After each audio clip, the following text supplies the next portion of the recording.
Hey everyone.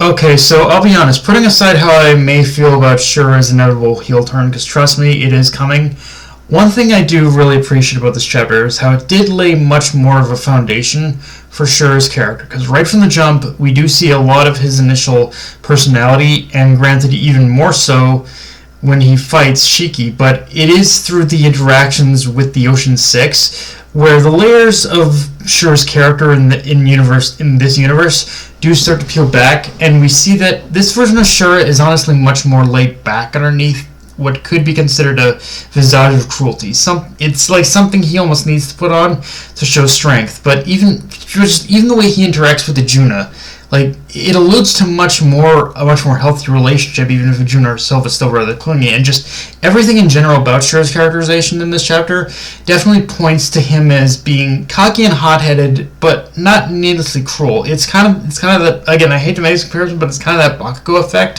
where he does have these like very comedically angry outbursts, but underneath it, he's not really all that as bad as he was in like our world. He does have a much more reserved and thoughtful personality, and thoughtful like personality, and even just overall and temperament as well.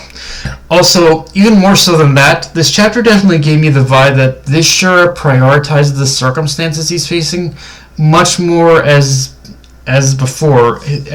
Like the Shura we knew, he wanted nothing more than to destroy all robots and machines indiscriminately. But in this world, so far as we know, he only really wants to target. The only target he wants to kill is, surprise, surprise, Zenolith. But as we also learn, Zenolith is here on Sandra as well. So it's like it's showing that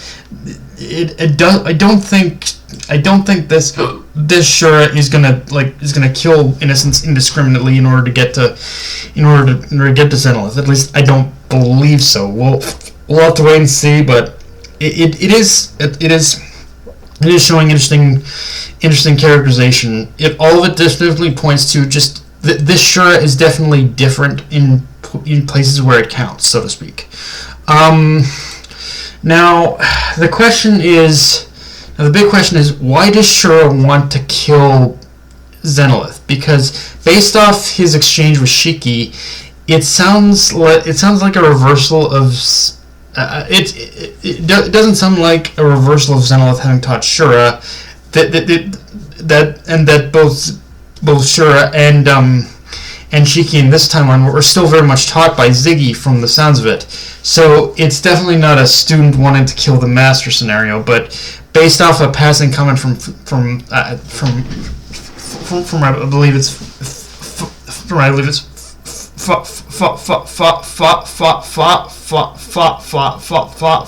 Fabiano. Sorry. I'm beginning to think that with Shura being the Emperor, them being here and hunting for Zenolith, it's all part of like an official government operation in response to what happened to Foresta. Because remember, Foresta as a planet does exist within the Aoi cosmos, so it's technically part of the jurisdiction of the Empire. And if that is the case, then this complicates things in a way where it's going to be hard for Shiki to disregard Zenolith's actions just for the sake of not wanting to kill him, or just because he doesn't want anyone to die. Because when it comes to situations like this, history often shows that in scenarios like this, there are thousands, if not millions, of people who lived on Foresta. And however you want to frame it, justice or vengeance, those voices, those aggravated voices want action. They want something done about Zenolith, because to them, it's the only thing that'll ease their suffering and the pain of the homes and people they've lost. So if I'm right in my assumption, and Shiki does have to face that situation, it begs the question what his answer is gonna be. Because taking on a single source of hatred is one thing, but what is going to be the response when he's faced with infinitely more numbers of people who, let's be honest, are rightfully angry? This is is a point where Shiki, and by extension Mashima, just can't fly by with a friendship speech. Whatever Shiki's response is, it needs to come with an actual solution. Like that's the main point I think that needs to be emphasized in this review, is that it doesn't really matter as to what Shiki says or what he wants. It's ultimately about what those other people want, what they like. It's ultimately about how are you going to talk to a bunch of people? How are you going to say you're just going to forgive and forget everything that a person that someone like Zenolith has done, when you're talking to millions upon maybe even thousands of people who have lost their homes, their loved ones, to this very person? How are you going to forgive that person when, well, again, you're facing when you're ready to forgive and forget someone who's done those atrocities? Again, it's not something to just be swept under the rug. Shiki has to realize this is a problem.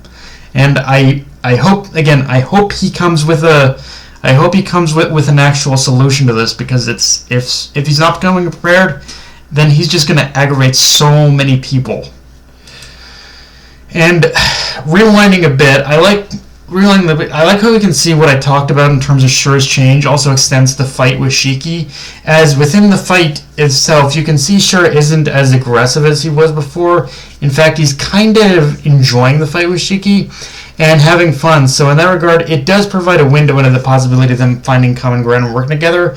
But again, that's only possible if Shiki's able to be realistic and look at the situation for what it is, or at bare minimum learn whatever the current situation on hand is to use it as an advantage, or at least learn what happened to Zenolith, or at least talk to Zenolith. Because that's the other thing about this.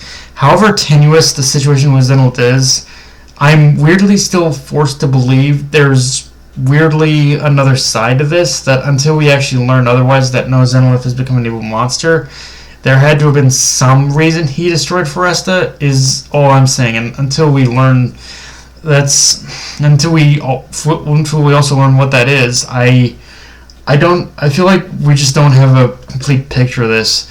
With all that said, there's not a whole lot more to talk about this week. It's really just a straightforward chapter getting the confrontation with Shura going and setting up the stakes, the situation which is definitely going to be interesting to see play out from here, if my assumption turns out to be true. But yeah, guys, that's pretty much all I got for this review. If you enjoyed the video, like, comment, subscribe. From my Twitter and with Control, be sure to notification bell, hit the subscribe button, and just hit everywhere around, guys. Dark Knight of Enemy, signing off.